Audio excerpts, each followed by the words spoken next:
Prospectus company का third सबसे important business document. क्यों? क्योंकि प्रोस्पेक्टस के थ्रू भी हम फंड को रेस करते हैं। ठीक है, प्रोस्पेक्टस के थ्रू हम नॉर्मल पब्लिक को इनवाइट करते हैं कि आप हमारी कंपनी के शेयर्स को परचेस करो। अब प्रोस्पेक्टस के अंदर डिटेल में पढ़ने से पहले हम लोग ऑलरेडी एमओए एंड एओए के बारे में पढ़ चुके हैं एंड वो कंपनी के दो सबसे इम्पोर्टेंट डॉक्यूमेंट्स थे। लेकिन प्रोस्पेक्टस भी अपने आप में एक बहुत बड़ा इम्पोर्टेंट डॉक्यूमेंट है कंपनी के लिए, बट इसको हम इनवाइटिंग डॉक्यूमेंट कहते हैं। क्या कहते हैं? Invitation document, inviting document. Okay, and prospectus कब इशू किया जाता है, क्या पर्पस होता है, क्या मेन ऑब्जेक्टिव होता है प्रोस्पेक्टस को इशू करने का कंपनी के थ्रू? कहीं ना कहीं तो हमको लगता है ना कि प्रोस्पेक्टस है क्या। तो प्रोस्पेक्टस जो है वो कुछ भी नहीं है, एक नॉर्मल डॉक्यूमेंट है जिस डॉक्यूमेंट के अंदर कंपनी के बारे में लिखा रहता है कि कंपनी की फाइनेंशियल पोजीशंस क्या हैं, कंपनी क्या प्रॉफिट में है या नहीं है, एंड कंपनी जो फंड रेस करेगी इस प्रोस्पेक्टस के थ्रू उस फंड को किस ऑब्जेक्टिव में यूज़ किया जाएगा। ये सारी बातें प्रोस्पेक्टस के अंदर लिखी होती हैं ताकि जो भी हमारा क्रेडिटर होगा वो अपना डिसीज़न ले सके कि उसको हमारी कंपनी के अंदर इन्वेस्ट करना है या नहीं। ये एक पब्लिक डॉक्यूमेंट है, ठीक है, जिसके थ्रू लोगों को पता चलता है कंपनी की क्रेडिट वर्थी के बारे में कि कंपनी जो है वो कितना नेटवर्थ है उसके पास, कितनी फाइनेंशियल पोजीशन उसकी अच्छी है, ताकि नॉर्मल लोग कंपनी के अंदर इन्वेस्ट कर सकें, ताकि उनको लगे कि फ्यूचर में ग्रोथ होगी एंड हम भी अच्छा ग्रोथ करेंगे, तभी वो प्रोस्पेक्टस को पढ़ते हैं एंड कंपनी के अंदर इन्वेस्ट करते हैं। ये हो गई नॉर्मल प्रोस्पेक्टस की बात। प्रोस्पेक्टस को और ज़्यादा डिटेल में पढ़ने से पहले हमको ये पता होना चाहिए कि कंपनी जो अपना फंड रेस करती है उसके कितने ऑप्शंस होते हैं। भाई, कैटेगरी क्या होती है कंपनी को फंड रेस करने की? हमने तो स्टार्टिंग में पढ़ा है इक्विटी और डेट। इक्विटी डेट की बात नहीं कर रहा मैं, यहाँ पे मैं बात कर रहा हूँ किस चीज़ की, ध्यान से समझना। कंपनी के पास दो ऑप्शंस होते हैं फंड को रेस करने के। कितने ऑप्शंस होते हैं? 2 ऑप्शंस होते हैं कंपनी के पास। फर्स्ट होता है private placement of securities and second होता है पब्लिक इशू। जो पब्लिक इशू होता है ना, ये आपको मैंने अपनी पिछली वीडियो में बताया था कि इसका मतलब होता है कि कंपनी बड़े लेवल पे लोगों से फंड लेना चाहती है। लेकिन सबसे पहले हम बात करेंगे प्राइवेट प्लेसमेंट की, कि प्राइवेट प्लेसमेंट क्या होता है एंड कंपनी प्राइवेट प्लेसमेंट के ऑप्शन को क्यों चूज करती है। कभी कभी क्या होता है कि कंपनी को इतनी कैपिटल की रिक्वायरमेंट नहीं होती कि क्योंकि उसका बिजनेस उस लेवल का नहीं है कि उसको इतनी कैपिटल की रिक्वायरमेंट होगी। तो अगर company private placement of securities करती है, इसका मतलब होता है कि कुछ 1-to-1 अरेंजमेंट हो रहे हैं। जैसे कि कोई पर्टिकुलर कंपनी हमने देखी जो हमारी कंपनी में इन्वेस्ट करना चाहती है, तो वो प्राइवेट प्लेसमेंट हो गया कि सिर्फ एक पर्टिकुलर कंपनी या कोई पर्टिकुलर इंडिविजुअल्स ही हमारी कंपनी में इन्वेस्ट करना चाहते हैं। तो हम उन लोगों को ऑफर डॉक्यूमेंट में क्या देंगे, क्योंकि यहाँ पे तो हम लोग क्या कर रहे हैं, स्मॉल फंड रेजिंग कर रहे हैं ना, मतलब एक छोटा अमाउंट हम रेस कर रहे हैं फंड के रूप में ताकि कंपनी हमारी ग्रो कर सके, रन कर सके। हम यहाँ पे कोई लार्ज फंड के लिए नहीं जा रहे।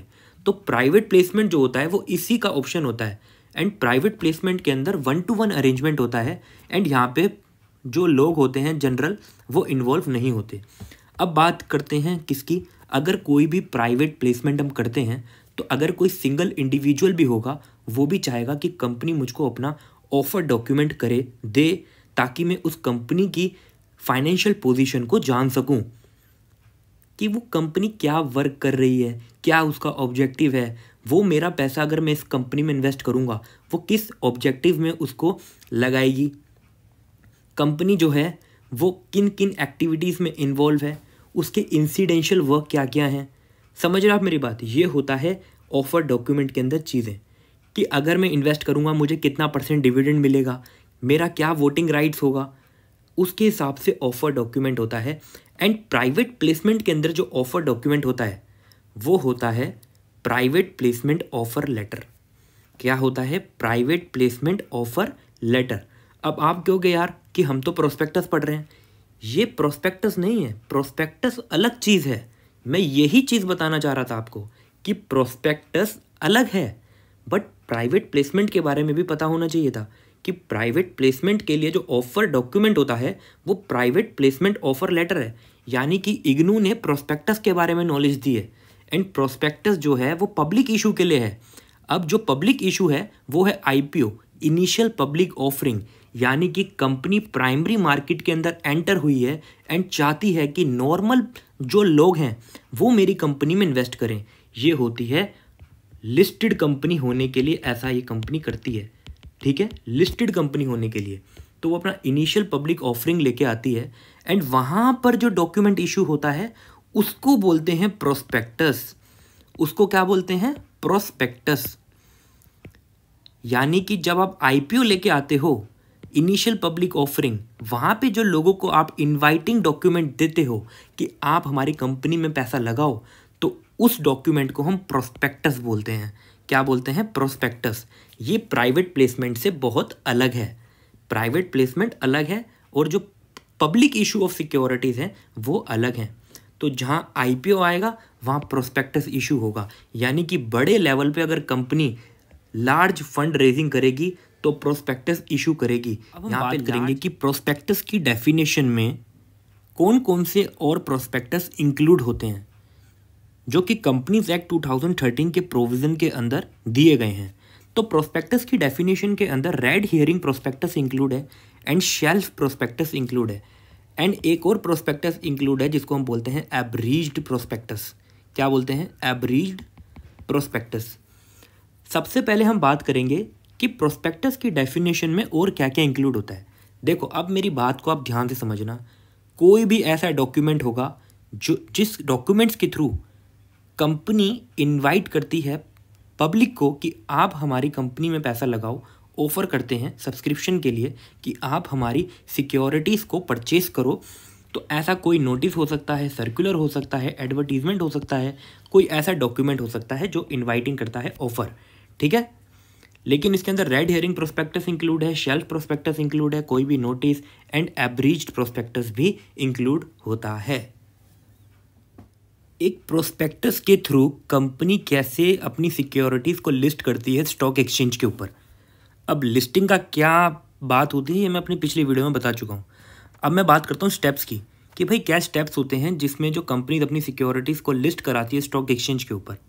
सबसे पहले क्या होता है कि प्रोस्पेक्टस जो है ना, उसको हम ड्राफ्ट प्रोस्पेक्टस फाइल करते हैं सेबी के साथ, securities exchange board of India. अब सेबी आपको पता है कैपिटल मार्केट का रेगुलेटर है, तो सेबी को हम लोग ड्राफ्ट प्रोस्पेक्टस, अब ड्राफ्ट प्रोस्पेक्टस का मतलब समझ लीजिए, अभी रजिस्टर्ड नहीं किया गया, ठीक है, अभी इशू नहीं किया गया, सिर्फ और सिर्फ कंपनी एंड उसके मैनेजमेंट के थ्रू प्रोस्पेक्टस बनाया गया है, उसको ड्राफ्ट प्रोस्पेक्टस बोलते हैं। तो आपको वो जो है सेबी को फाइल करना पड़ेगा, एंड सेबी उसके अंदर जो जो स्पेसिफाई करने के लिए बोलेगी with consultation with central government, वो सब आपको उसके अंदर स्टेट करना पड़ेगा। एंड ये जो प्रोस्पेक्टस होगा ये डेटेड एंड साइंड होना चाहिए, ठीक है। अब हम बात करते हैं कि आपको जब सेबी कंसल्ट कर देगा कि अप्रूव कर देगा, वो सेबी के अप्रूव करने के बाद जो, क्योंकि वो आपका प्रोस्पेक्टस बन गया, ड्राफ्ट प्रोस्पेक्टस से प्रोस्पेक्टस बन गया, तो वो जो आपका प्रोस्पेक्टस है उसको आप फाइल करोगे आरओसी को, रजिस्ट्रार ऑफ कंपनी को। किसको फाइल करोगे? रजिस्ट्रार ऑफ कंपनी को।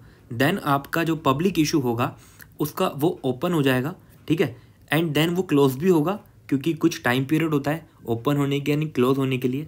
देन आपकी जो सब्सक्रिप्शन लिस्ट है वो ओपन होगी और क्लोज होगी, उसके बाद ही आपकी जो सिक्योरिटीज़ हैं कंपनी की वो लिस्ट हो जाएंगी स्टॉक एक्सचेंज के ऊपर। देन ईजीली जो कंपनी के शेयर होल्डर होंगे वो अपने घर पे बैठे बैठे शेयर्स को सेल कर सकते हैं एंड परचेज कर सकते हैं। अब हम पढ़ेंगे कि रेड हियरिंग प्रोस्पेक्टस किसे कहते हैं। रेड हियरिंग प्रोस्पेक्टस किसको कहते हैं? ध्यान से समझना, बहुत इंपॉर्टेंट है प्लीज़। सबसे पहले इसके लिए कंपनीज एक्ट 2013 जो है वो एक सेक्शन देता है, सेक्शन 32 ऑफ कंपनीज एक्ट 2013, जो कि रेड हियरिंग प्रोस्पेक्टस के बारे में बताता है कि रेड हियरिंग प्रोस्पेक्टस किसे कहते हैं। आप मेरे को एक बात बताना, ये एक कंपनी है, ठीक है, ए लिमिटेड कंपनी अभी पब्लिक कंपनी है एंड ये लेके आने वाली है पब्लिक इशू। क्या लेके आने वाली है? Public issue. तो जब ये कंपनी पब्लिक इशू लाएगी तो इसको प्रोस्पेक्टस इशू करना पड़ेगा ना, जैसा कि हम ऑलरेडी पढ़ चुके हैं। तो प्रोस्पेक्टस जब ये इशू करेगी नॉर्मल पब्लिक को, तो अब समझना ध्यान से क्या कहना चाहता हूँ। ये सबसे पहले इशू करती है रेड हेयरिंग प्रोस्पेक्टस। अब ऐसा क्यों? अब ध्यान से मेरी बात को ध्यान से समझना, आपको ये चीज़ कभी किसी ने नहीं बताई होगी, ध्यान से समझना। ये कंपनी अपनी सिक्योरिटीज़ को लिस्ट कराने वाली है पहली बार जिंदगी में स्टॉक एक्सचेंज पे, यानी कि लिस्टेड होने वाली है कंपनी, ठीक है। ये रहा स्टॉक एक्सचेंज, ये है आपका बॉम्बे स्टॉक एक्सचेंज। ये कंपनी इस पे अपनी सिक्योरिटीज़ को लिस्ट कराना चाहती है, ठीक है।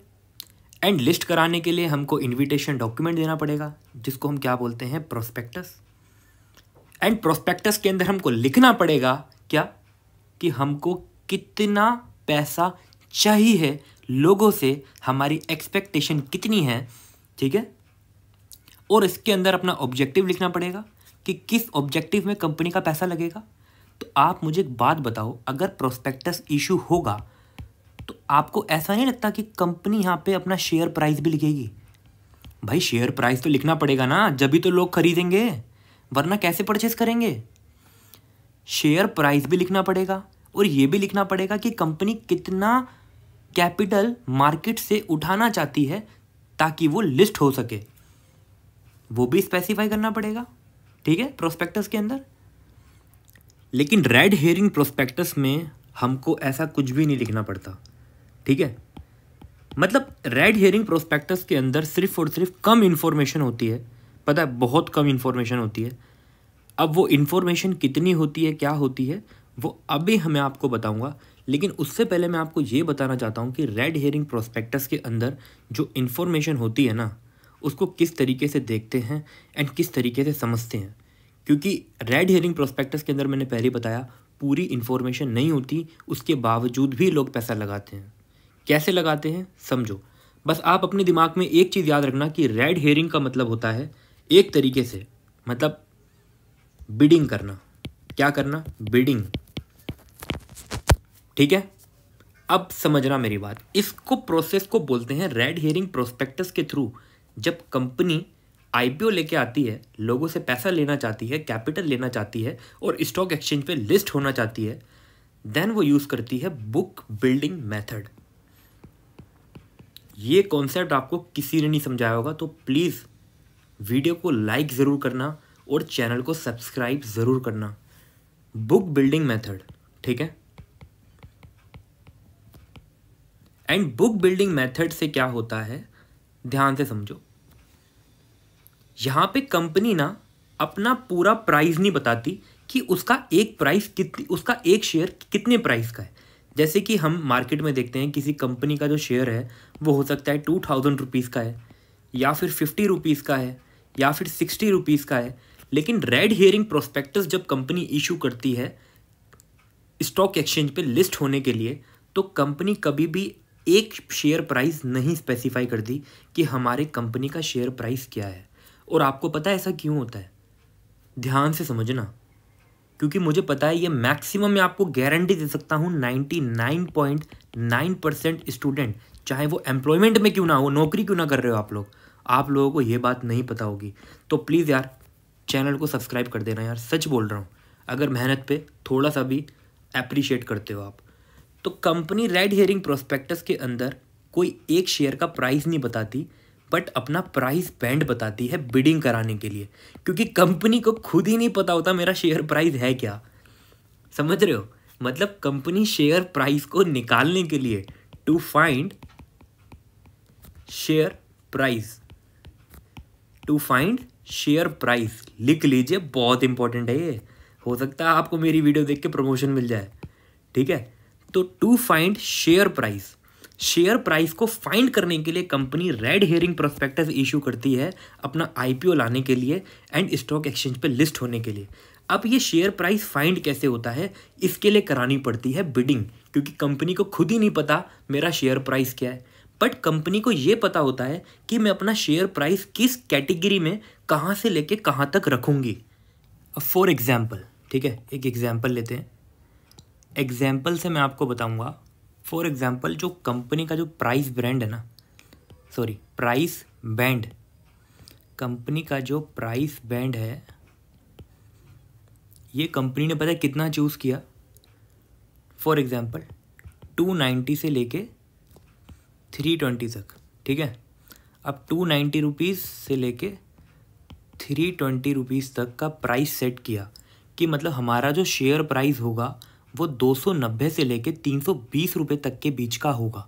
लेकिन कितना होगा ये नहीं पता, इसी के लिए बिडिंग करानी है, ठीक है। मतलब कंपनी देख लो, समझ लो, जब कंपनी लिस्ट होती है तो उसका शेयर प्राइस सेट नहीं होता, तो उसका शेयर प्राइस इस तरीके से सेट किया जाता है जो मैं आपको बता रहा हूँ, ठीक है। 290 से लेके 320, ये तो एग्जाम्पल है। 290 से लेके 320 तक के बीच का उन्होंने एक प्राइस बैंड बनाया, ठीक है।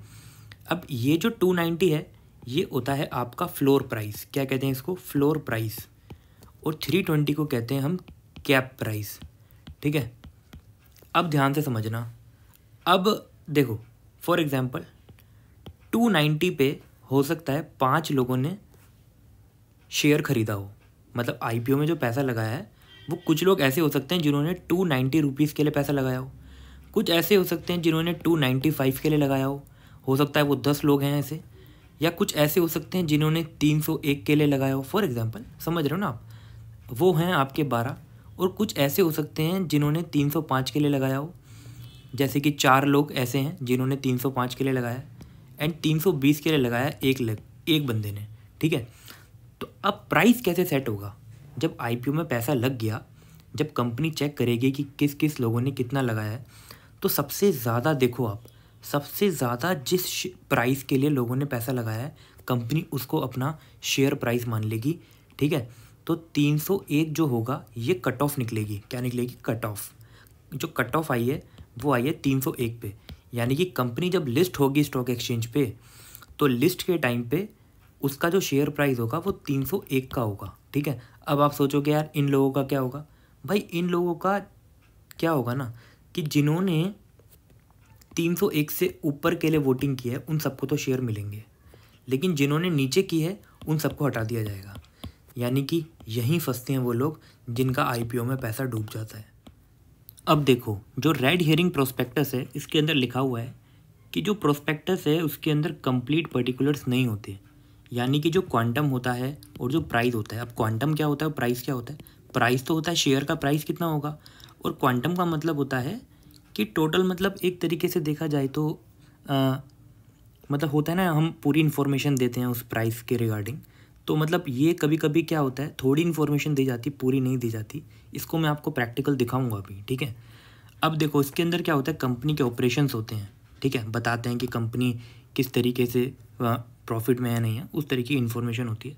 बट इसके अंदर की डिटेल्स नहीं होती, जैसे कि शेयर का प्राइस क्या है और नंबर ऑफ़ शेयर। कभी कभी क्या होता है या तो नंबर ऑफ़ शेयर दे दिए जाते हैं, प्राइस नहीं। देखो प्राइस तो सेट होगा ही नहीं ना, खुद ही समझो आप, प्राइस के लिए तो बिडिंग कर रहे हैं, जब भी तो रेड हेयरिंग प्रोस्पेक्टस का यूज़ होता है ना। तो नंबर ऑफ़ शेयर भी कैसे लिखे जाते हैं वो मैं आपको दिखाता हूँ। इसका एक सेक्शन है सेक्शन 32। एंड देखो क्या होता है, ये जो रेड हेयरिंग प्रोस्पेक्टस होता है ना, सबसे पहले तो आप ये जान लो, पता है क्या, कि इसको जब हम ऑफ़र करते हैं ना लोगों को, जब प्रपोज करते हैं तो हम अपना प्रोस्पेक्टस को इशू करने से पहले करते हैं। अब आप दोबारा कंफ्यूज हो गए, पता है क्या, सुनो ध्यान से। रेड हियरिंग प्रोस्पेक्टस अलग है एंड प्रोस्पेक्टस अलग है। रेड हियरिंग प्रोस्पेक्टस इस प्रोस्पेक्टस से पहले दिया जाता है लोगों को, ठीक है। ये होता है सिर्फ इनविटेशन के लिए कि भाई आओ, इसके अंदर पूरी डिटेल्स नहीं होती। मतलब न्यूज़पेपर में पब्लिश करना है या फिर कहीं एडवर्टीज़ करना है तो हम रेड हेयरिंग प्रोस्पेक्टस को इशू करते हैं लोगों को बताने के लिए। और जो मेन प्रोस्पेक्टस होता है वो रेड हेयरिंग प्रोस्पेक्टस के बाद इशू होता है, ठीक है। जो मेन प्रोस्पेक्टस होता है वो रेड हेयरिंग के बाद इशू होता है। आई होप आपको क्लियर हुआ है। तो यहाँ पे यही लिखा है कि इसको हम रेड हेयरिंग प्रोस्पेक्टस को पहले इशू करेंगे, ठीक है, to issue of a prospectus. And आपको क्या करना है, इसको ROC को फाइल करना है, ठीक है।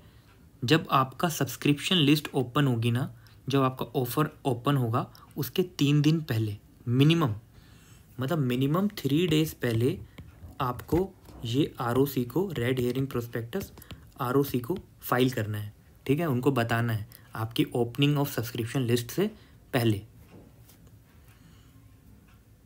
एंड जो भी प्रिंसिपल्स होते हैं ना, जो भी ऑब्लिगेशंस होती हैं इस वाले प्रोस्पेक्टस के लिए, कि जो मेन प्रोस्पेक्टस होता है वो हमारा कैसा होना चाहिए, वो अभी हम आगे पढ़ेंगे, वो same to same red herring prospectus के लिए भी एप्लीकेबल होता है।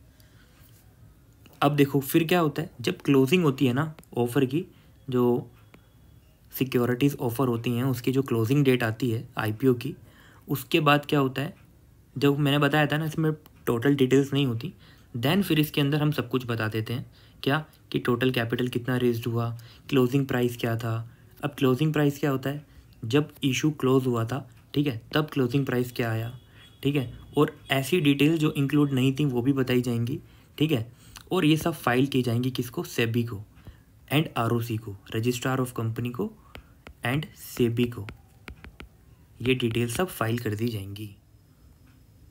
अब आप देख सकते हो रेड हेयरिंग प्रोस्पेक्टस कैसा होता है।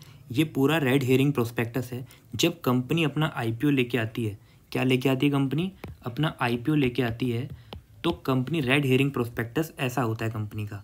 तो ये जो रेड हेयरिंग प्रोस्पेक्टस है, आप इसको देख सकते हो, यहाँ पे जो प्राइस बैंड दिया जाता है, कोई पर्टिकुलर प्राइस का, कोई पर्टिकुलर शेयर का प्राइस नहीं होता। तो यहाँ पे 775 रुपीज़ से लेके 785 रुपीज़ तक की बिडिंग होगी। तो जिस हिसाब से बिडिंग होगी उसके हिसाब से देखा जाएगा कि कंपनी का क्या शेयर प्राइस होगा, एंड उसी शेयर प्राइस से कंपनी लिस्ट की जाएगी। एंड देखो मैंने बताया था ना आपको अपने MOA एंड AOA वाली क्लास के अंदर कि कंपनी के प्रमोटर्स का नाम उसके प्रोस्पेक्टस के अंदर लिखा होता है। एंड ये देखो, ये लिखा आपका रेड हेयरिंग प्रोस्पेक्टस, ठीक है। एंड देखो मैं आपको एक चीज़ और बताता हूँ, जो ये 775 है इसको फ्लोर प्राइस कहते हैं, एंड जो कैप प्राइस है उसको 780 को बोलते हैं, ठीक है। एंड अगर इसके अंदर क्या लिखा है कि अगर इस IPO के अंदर कोई भी इन्वेस्ट करना चाहता है तो उसको मिनिमम 19 इक्विटी शेयर्स को लेना पड़ेगा, नहीं तो 19 का मल्टीपल लेना पड़ेगा, ठीक है, नहीं तो 19 × 2 मल्टीपल तो यही होगा ना इसका, 19 × 2 उतना लेना पड़ेगा। अब देखो क्या है, अब इसमें लिखा है कि investor should read red herring prospectus carefully, ठीक है, समझ रहे हो आप। ये आपका IPO इसी तरीके से आता है। एंड IPO जब भी आता है ना, कंपनी सेक्रेटरी का बहुत बड़ा रोल होता है, जो CS होता है।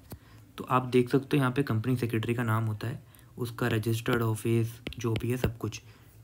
तो ऐसा होता है आपका रेड हेयरिंग प्रोस्पेक्टस। वीडियो को लाइक एंड चैनल को सब्सक्राइब ज़रूर करना। अब हम बात करेंगे किसकी, शेल्फ प्रोस्पेक्टस की। अब देखो जब कंपनी अपना पब्लिक इशू लेके आती है, IPO लेके आती है, तो कंपनी क्या करती है, रेड हेयरिंग प्रोस्पेक्टस इशू करती है, ठीक है, एक टाइम करती है। अगर कंपनी को ऐसा लगता है कि 1 साल के अंदर उसके और भी आगे फर्दर इशू आएंगे, ठीक है, इशू मतलब पब्लिक इशू उसके फर्दर आएंगे, तो कंपनी क्या करती है कि उसको फुल प्रोस्पेक्टस के साथ, मतलब जो पहला उसका IPO आएगा उस IPO के साथ उसको शेल्फ प्रोस्पेक्टस भी इशू करना पड़ेगा, ठीक है। अब ये shelf prospectus and full prospectus दोनों मिलके सेबी को फाइल किए जाएंगे। एंड जो क्योंकि सेबी को पता चल जाएगा कि इस कंपनी का आगे भी फर्दर इशू आने वाला है, ठीक है। अब ऐसा क्यों होता है, देखो ये एक ना बेनिफिट दिया गया कंपनी को, क्योंकि जो फुल प्रोस्पेक्टस होता है ना, इसको करने के लिए बहुत ज़्यादा टाइमिंग लगती है।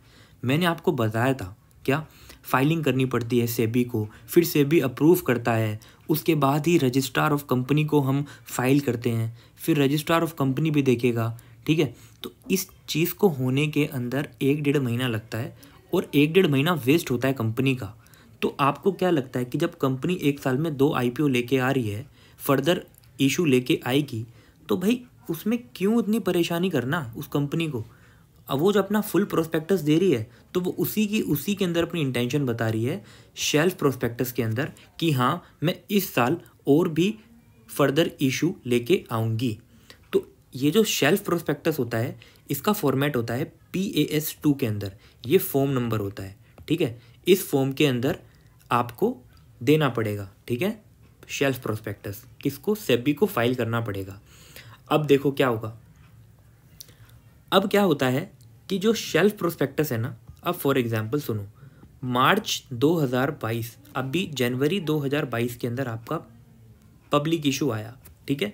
उसके अंदर आपने स्टार्टिंग में, ये साल का स्टार्टिंग में बता रहा हूँ, तो आपका जो है फुल प्रोस्पेक्टस आपने दिया और साथ पे साथ आपने शेल्फ प्रोस्पेक्टस दिया। और मार्च 2022 में पता चला आप दोबारा कोई फर्दर इशू लेके आ रहे हो। अब ध्यान से समझना, आपने फुल प्रोस्पेक्टस तो सेबी को फाइल कर दिया ना, अपनी सारी इन्फॉर्मेशन दे दी ना सेबी को, तो बार बार क्यों फाइल करोगे, यही कहना चाह रहा हूँ मैं।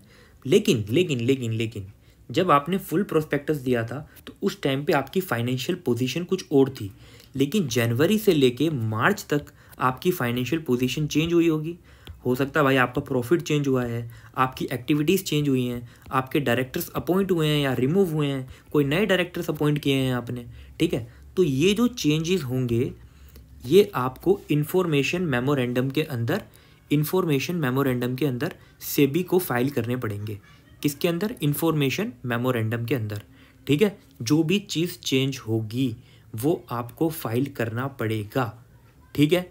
रजिस्ट्रार को, आरओसी को प्लस सेबी को, ठीक है। किसको? आरओसी को प्लस सेबी को, ठीक है। अब जुलाई 2022 में आपने क्या करा, दोबारा से आपका फर्दर इशू आ गया भाई, तो मार्च से लेके जुलाई तक फिर चेंज आया होगा, तो आपको ये चेंज दोबारा इन्फॉर्मेशन मेमोरेंडम के अंदर फाइल करना है आरओसी को एंड सेबी को।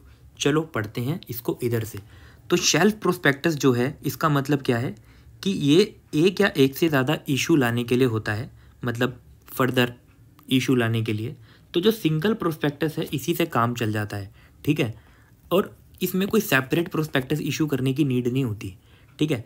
बट ये मैंडेटरी है फॉर पब्लिक कंपनी, ठीक है, कि जो इशू है उसको आप प्रोस्पेक्टस के थ्रू ही करोगे। ये आपका टाइम सेव करेगा, बट हाँ ये 1 साल के लिए वैलिड रहता है। अगर 1 साल के अंदर आपके फर्दर इशू नहीं आए तो दोबारा से आपको शेल्फ प्रोस्पेक्टस इशू करना पड़ेगा मेन प्रोस्पेक्टस के साथ। यानी कि अगर 1 साल के अंदर आप फॉर एग्जांपल इस साल आप आईपीओ लेके आए और आपने शेल्फ प्रोस्पेक्टस भी दिया, ठीक है, लेकिन इस आईपीओ का तो आपने बेनिफिट ले लिया और शेल्फ प्रोस्पेक्टस के लिए आपने कोई फर्दर इशू नहीं किया। पता चला 1 साल बाद आप कह रहे हो नहीं, तो जिस तरीके से आपने यहाँ पे प्रोस्पेक्टस इशू किया था फुल वाला, वही आपको दोबारा करना पड़ेगा। आई होप आपको समझ आया होगा। इसका फॉर्म नंबर आपको पता ही है, PAS2, किसका? इन्फॉर्मेशन मेमोरेंडम का। और ये सारी चीज़ें आप देख लो, ज़्यादा कुछ नहीं है इसके अंदर, ठीक है। तो इसके अंदर आपको जो भी नए चार्जेस क्रिएट हुए होंगे वो बताने हैं। नए चार्जेस आपने अपनी कंपनी की प्रॉपर्टी पे कितने चार्जेस बनाए, नए चार्जेस क्या हैं, फाइनेंशियल पोजीशन में क्या चेंज आया पहले ऑफर से लेके सेकंड ऑफर तक के बीच में, ठीक है, ये आपको बताना है। मतलब प्रायर देना पड़ेगा सेकंड और सब्सिक्वेंट ऑफर से पहले, ठीक है। किसको? रजिस्ट्रार को फाइल करना पड़ेगा। अब हम बात करेंगे एब्रीज्ड प्रोस्पेक्टस की। देखो एब्रीज्ड मतलब होता है समरी, मतलब जो मेन प्रोस्पेक्टस होता है ना, जो कंपनी का बड़ा प्रोस्पेक्टस है, कंपनी की पूरी इन्फॉर्मेशन होती है, ये उसकी समरी होती है। क्या होती है? समरी। मतलब थोड़ा बहुत लिखा होता है इसके अंदर, जो मेन सैलिएंट फीचर होते हैं, इंपॉर्टेंट फीचर्स होते हैं मेन प्रोस्पेक्टस के, वो इसके अंदर लिखे जाते हैं, ठीक है। अब आप कहोगे देखो ये कुछ वैसा प्रोस्पेक्टस नहीं है कि जिसके थ्रू हम इन्विटेशन मांग रहे हैं। इन्विटेशन मांग रहे हैं, बट ये क्या है, इसका ज़्यादा बड़ा रोल नहीं है।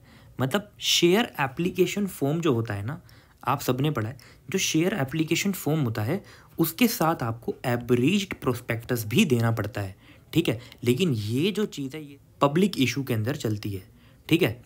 तो आपको इस बात का ध्यान रखना है, और कोई भी इशू होगा उन सब के अंदर शेयर एप्लीकेशन फॉर्म से काम चल जाएगा। लेकिन जो एब्रीज्ड प्रोस्पेक्टस होता है इसके अंदर मेन प्रोस्पेक्टस की समरी होती है, इंपॉर्टेंट पॉइंट्स लिखे होते हैं, ज़्यादा कुछ नहीं होता। सेक्शन 33 इसके लिए लगता है। कौन सा section? Section 33 of companies act 2013 इस चीज़ के बारे में बताता है। एंड अगर कोई प्रॉपर फुल प्रोस्पेक्टस चाहता है कि हाँ मुझे उसकी कॉपी चाहिए, तो भाई लिखा हुआ है कि on the request being by him, ठीक है, उस पर्सन को, हाँ but before closing the subscription list close होने से पहले ही अगर वो कॉपी के लिए डिमांड करता है तो उसको फर्निश की जा सकती है। अब हम बात करेंगे डीम्ड प्रोस्पेक्टस की। ऑफर फॉर सेल क्या होता है? देखो, आप अभी तक जो पढ़ रहे थे वो कंपनीज अपनी सिक्योरिटीज़ को इशू कर रही थी, नई सिक्योरिटीज़ इशू कर रही थी कंपनी। लेकिन अब पता हम क्या बात करेंगे, ध्यान से समझना। देखो, कोई कंपनी है तो लिस्ट होने से पहले वो कंपनी तो नॉर्मल अनलिस्टेड कंपनी होती है ना। एंड आपको पता है अनलिस्टेड कंपनी जो होती है उसकी जो सिक्योरिटीज़ होती हैं वो ट्रेड नहीं हो पाती ऑनलाइन ट्रेडिंग प्लेटफॉर्म पे, स्टॉक एक्सचेंज के थ्रू। मतलब कोई भी इंसान घर पे बैठे बैठे शेयर परचेज या सेल नहीं कर सकता अनलिस्टेड कंपनी का। उसको शेयर सर्टिफिकेट लेना पड़ता है और शेयर सर्टिफिकेट को सेल करेगा तभी वो शेयर सेल माना जाता है। एंड उसको करने के लिए आपको पर्टिकुलर कोई इंडिविजुअल ढूंढना पड़ता है, तब आपको अपना शेयर बेचना पड़ता है। लेकिन ऑनलाइन की फैसिलिटी लेने के लिए कंपनी लिस्ट करानी होती है स्टॉक एक्सचेंज के ऊपर, ठीक है। अब मेरी बात को ध्यान से समझना। जैसे जब कंपनी लिस्ट होने वाली होती है ना, ठीक है, जब कंपनी लिस्ट होने वाली होती है तो ये कंपनी है, ये लिस्ट होने वाली है स्टॉक एक्सचेंज के ऊपर, ठीक है। तो कंपनी के जो शेयर होल्डर्स होंगे पहले के, जिन्होंने शेयर सर्टिफिकेट ले रखा होगा, क्या उनके पास सिक्योरिटीज़ है ना। अब कंपनी जब लिस्ट होगी तो अपनी नई सिक्योरिटीज़ इशू करेगी। लेकिन कुछ शेयर होल्डर्स ऐसे भी होते हैं जो कहते हैं कि आप नई सिक्योरिटीज़ तो इशू कर दीजिए, साथ में साथ जो हम पे सिक्योरिटीज़ है हम उनको भी इस नई सिक्योरिटीज़ के साथ इशू करना चाहते हैं, ताकि हमको भी एक अच्छा बेनिफिट मिले। अगर उसका प्राइस बढ़ जाएगा तो इन शेयर होल्डर्स को ही फ़ायदा होगा। समझ रहे हो आप? इसको कहते हैं ऑफर फॉर सेल। किसको? इस प्रोसेस को कहते हैं ऑफर फॉर सेल। कि जो एग्जिस्टिंग शेयर होल्डर्स हैं वो बोर्ड ऑफ डायरेक्टर की कंसल्टेशन के साथ, मतलब जो कंपनी के सर्टेन मेंबर्स हैं वो बोर्ड ऑफ डायरेक्टर्स की कंसल्टेशन के साथ ऑफर करते हैं क्या जो भी उनके पास सिक्योरिटीज़ हैं, या तो सारी या फिर उनमें से कोई, ठीक है। अब बात करते हैं कि इसको हम डीम्ड प्रोस्पेक्टस क्यों कहते हैं। तो डीम्ड प्रोस्पेक्टस इसलिए बोलते हैं कि जिस किसी भी डॉक्यूमेंट के थ्रू ऑफर फॉर सेल होता है उसको हम डीम्ड प्रोस्पेक्टस के नाम से जानते हैं, ठीक है। अब कंपनी जो है वो खुद भी अपनी सिक्योरिटीज इशू कर सकती है या फिर दोनों मिलके भी कर सकते हैं, ठीक है। ये अभी मैं लिस्टिंग की बात कर रहा था, मतलब कंपनी प्राइमरी मार्केट में है, ठीक है। तो ये ऑफर फॉर सेल जो है ये इसी चीज़ के लिए। अब हम ऑफर फॉर सेल के लिए कब कंसीडर करेंगे कि हमने ऑफर फॉर सेल किया है? ध्यान से समझना, बहुत इंपॉर्टेंट है, सीरियसली भाई। एग्जाम में अगर ऐसे लिख के आओगे ना मज़ा आ जाएगा, ठीक है। अब देखो क्या है कि ऑफर फॉर सेल कब माना जाएगा? या तो सिक्योरिटीज ऑफर की हो, ठीक है, या फिर जितने भी शेयर होल्डर्स हैं जो अपनी सिक्योरिटी सेल करना चाहते हैं उन्होंने वो ये काम 6 महीने के अंदर करें। कहाँ से? जब उनको अलॉटमेंट हुआ है या फिर उनका एग्रीमेंट टू अलॉटमेंट हुआ है। अब ये नहीं है कि फॉर एग्जांपल अभी अनलिस्टेड कंपनी है, ठीक है, अनलिस्टेड कंपनी है और कोई शेयर होल्डर है, आज ही वो शेयर होल्डर बना, उसको पता चला कि 2 महीने बाद आईपीओ होने वाला है तो मैं भी अपनी सिक्योरिटी सेल करना चाहूँगा। भाई कंपनी कह रही हम भी पागल नहीं बैठे सर, हमें पता है आप लोगों का पैसा लगा हुआ है, आप मालिक हो, बट इट्स ओके, आप 6 महीने के अंदर ऐसा कर सकते हो, ठीक है, 6 मंथ के अंदर आफ्टर अलॉटमेंट, ठीक है। अलॉटमेंट के 6 महीने के अंदर आपको करना पड़ता है ये, ठीक है। एंड दूसरी चीज़ क्या है कि जो डेट है ना, एट द डेट जब ऑफर ऐसा हुआ तो जो भी कंसीडरेशन होता है या तो कंपनी ने रिसीव किया होगा उन सिक्योरिटीज़ के रिस्पेक्ट में, तो वो कंपनी ने रिसीव नहीं किया। अब ऐसे कौन कौन से मैटर्स हैं जो आपको अपने प्रोस्पेक्टस के अंदर लिखने हैं। अब ये प्रोस्पेक्टस आपका रेड हेयरिंग प्रोस्पेक्टस नहीं है, ना ही आपका शेल्फ प्रोस्पेक्टस है, ना ही आपका एवरेज प्रोस्पेक्टस है। ये बात हो रही है फुल प्रोस्पेक्टस की, जो हम किसको फाइल करते हैं? सेबी को। तो ध्यान से समझना, आप अपने प्रोस्पेक्टस के अंदर अपनी कंपनी की फाइनेंशियल पोजीशन बताओगे, आप ये बताओगे कि आप जिस ऑब्जेक्ट के लिए, मतलब किस ऑब्जेक्ट के लिए आप फंड रेज करना चाहते हो, ठीक है, जो भी आपने अपने एसेट्स के ऊपर चार्जेस क्रिएट कर रखे हैं वो बताओ, आपके फाइनेंस में क्या क्या चेंजेस आ रहा है वो भी आपको लिखना पड़ेगा, ठीक है। अब ये मैंडेटरी हो जाता है कि आपको जो भी इंफॉर्मेशन देनी है वो सब करेक्ट देनी है, ठीक है, और ट्रांसपेरेंट रहना है, ठीक है, नहीं तो आप लाइबल हो जाओगे मिस रिप्रेजेंटेशन एंड फ्रॉड के लिए, ठीक है। अब ध्यान से समझना, अब जो भी आपने मैटर्स जो भी रिक्वायर्ड हैं कि आपको डिस्क्लोज करने हैं अपने प्रोस्पेक्टस के अंदर, उन सबको आपको रजिस्ट्रार को फाइल करना है उसको इशू करने से पहले। अब ऐसे कौन कौन से मैटर्स हैं जो आपको प्रोस्पेक्टस के अंदर लिखने हैं, ध्यान से समझना। रजिस्टर्ड ऑफिस का एड्रेस लिखना है, कंपनी का नेम लिखना है, एंड आपको अपने कंपनी सेक्रेटरी का नेम लिखना है, ठीक है। चीफ फाइनेंशियल ऑफिसर का, ऑडिटर्स का, लीगल एडवाइज़र का, मतलब कि इन टोटल जितने भी प्रोफेशनल्स हैं आपकी कंपनी के, उन सब के नाम लिखने हैं। आपके इशू का जो क्लोजिंग या ओपनिंग डेट है आपको वो लिखनी है, और आपको एक डिक्लेरेशन भी देनी है कि हाँ आपने अलॉटमेंट लेटर एंड रिफंड से रिलेटेड जो भी है वो इशू किया है।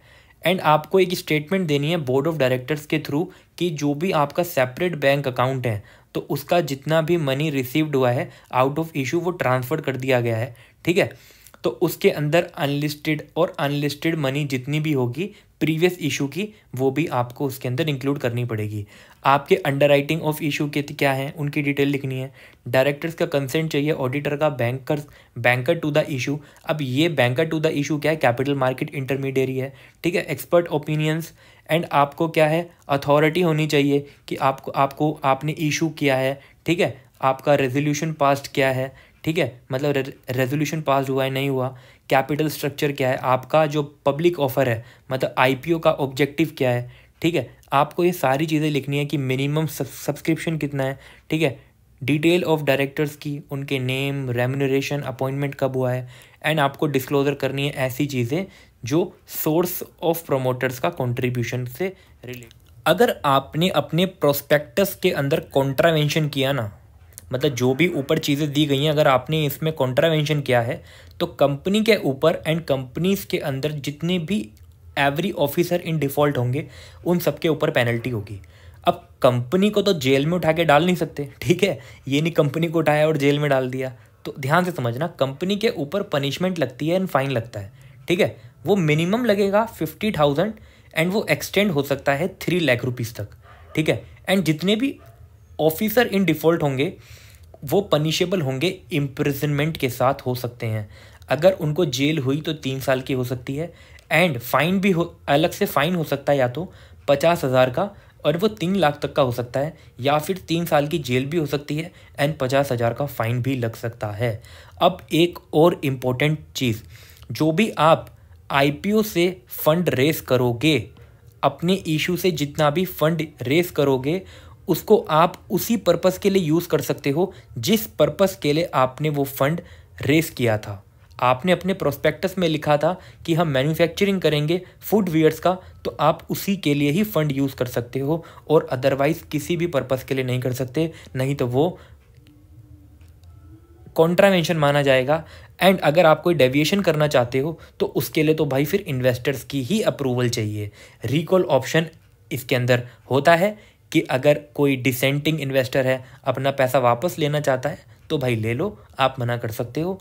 लेकिन जो डेविएशन होगा वो डेविएशन जो होगा कि जो भी आपको यूज़ करनी है इशू की प्रोसीड, मतलब जो भी आपको फंड मिला है उस इशू की वजह से, तो वो जो है आप किसी दूसरी लिस्टेड कंपनी के शेयर्स को खरीदना, बेचना या कुछ भी ऐसी चीज़ करना वो परमिटेड नहीं है, उस चीज़ को आप नहीं कर सकते। अब अगर आपने अपने प्रोस्पेक्टस के अंदर, अगर कंपनी ने अपने प्रोस्पेक्टस के अंदर जो इन्फॉर्मेशन लिखी है वो फॉल्स लिखी है या इनएक्यूरेट लिखी है, या फिर इन्वेस्टर को आप मिसलीड कर रहे हो, झूठ बोल रहे हो, या फिर उनको इंड्यूस कर रहे हो कि वो आपकी कंपनी का शेयर को परचेस करें, तो भाई ऐसा मत करो। ये एक सीरियस ऑफेंस माना जाएगा। कंपनी के लिए वो सिविल लाइबिलिटी मानी जाएगी, क्योंकि कंपनी के लिए अब कंपनी किसी का मर्डर वर्डर तो करेगी नहीं ना, तो उसके लिए सिविल लाइबिलिटी ही होती है। मैंने आपको बताया था क्राइम 2 तरीके के होते हैं, एक होता है सिविल, एक होता है क्रिमिनल।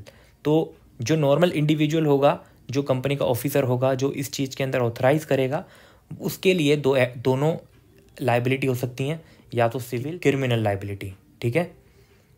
अगर आपको ये वीडियो पसंद आई तो वीडियो को लाइक ज़रूर करना एंड इस चैनल को सब्सक्राइब कर दीजिए आने वाली लेटेस्ट अपडेट के लिए। एंड ये सारी वीडियोस हैं मेरे चैनल पे, आप देख सकते हैं। मैं आपको दिखा देता हूँ, ये देखिए MMPC 13 की मैंने सारे पार्ट्स बना रखे हैं, आप इसको देख सकते हो और अपने एग्ज़ाम के लिए इसके अच्छी प्रिपरेशन कर सकते हो, वो भी डिटेल में। आपको कोई टीचर भी इतनी इन्फॉर्मेशन नहीं देगा, इस बात की मैं गारंटी देता हूँ। तो अगर आपको मेरी डेडिकेशन हार्ड वर्किंग पसंद आई तो वीडियो को लाइक और चैनल को सब्सक्राइब किए बिना मत जाना। मिलते हैं इसकी नेक्स्ट वीडियो में। जब तक के लिए खुश रहो और अच्छे से रहो।